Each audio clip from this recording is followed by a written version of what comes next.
Hey G fans, GojiFan93 here, and welcome to the next episode of the Halloween or October Kaiju thon, whatever you want to really call it.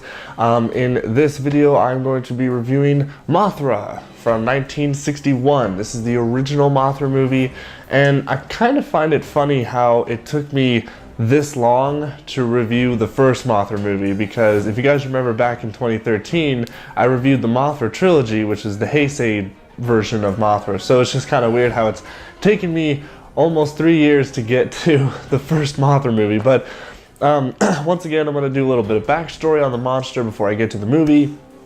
Me and Mothra, I have a very interesting relationship with. She's not my favorite monster of all. I kind of get annoyed when she's shoehorned into Godzilla movies, because she's one of Toho's most popular monsters.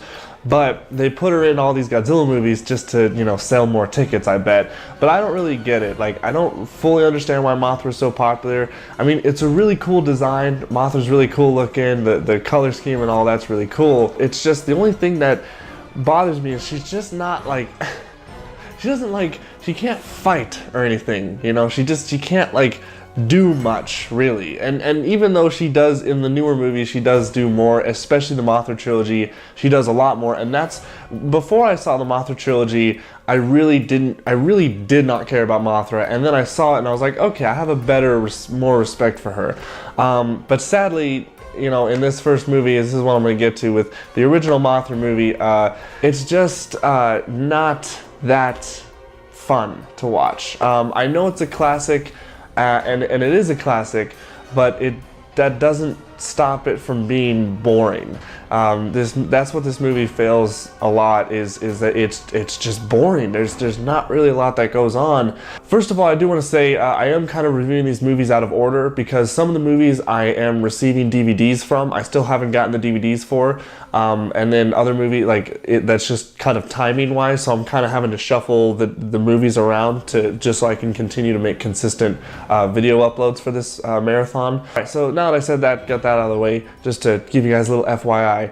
Back to the movie. So the thing I did like about it, though, was the characters. I actually did enjoy the characters pretty much. It was really cool seeing the main character. I think I've seen him in other Godzilla movies or other Toho movies, but I know that he was in Tokyo SOS. He was the main character, but he was just older in Tokyo SOS. But I remember the scene when the twins were talking to him, and they showed the the flashback of the scene when actually he's in this movie, where he gets all tangled up with like this plant life or whatever, and then he sees the twins.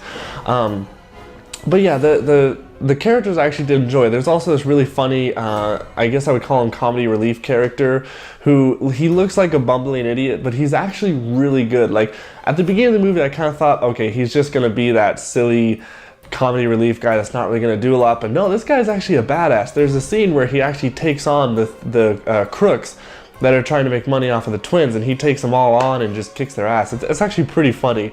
He also just has a lot of other funny scenes when, like, there's one part when they're excavating the island, and he has like a rifle, and the bad guy is standing right next to him. He's like, I'm lost, and then he has a gun and is pointed at his head, and the bad guy's like, move that away.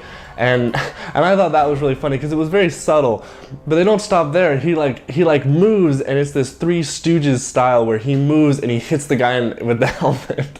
And I just thought that was really funny. So I actually really did enjoy that character.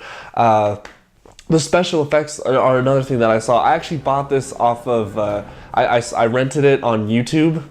it was available on YouTube through Sony Pictures on the YouTube channel. I think it was like $4 to rent it, HD version. So I rented that so I could see it in good quality, unlike the Varan movie that I saw, which was just like this pirated thing on the internet that was terrible quality. But I wanted to see this movie in good quality, and it does look really good. I mean, for a movie that's from 1961, when it even without its like I guess remastered look with HD and all that, it still looks really good. The set pieces were really nice, except for a couple. There were a couple scenes when characters are like, oh no, it's a monster, and they're running. Like, you can just see the blue screen behind them. But other than that, like Mothra like when she's in the larva form and she's destroying the city, the explosions and all that, it looks really nice. The music was really good too. There were there was only like one track that I recognized from Akira Fukube's library of awesome soundtracks or whatever. But there was a lot of there was like new music, I guess. And I once again, I forgot to say this at the beginning of the review, but I did watch the English version. Sadly, it was the only one that was available. I couldn't find the Japanese version.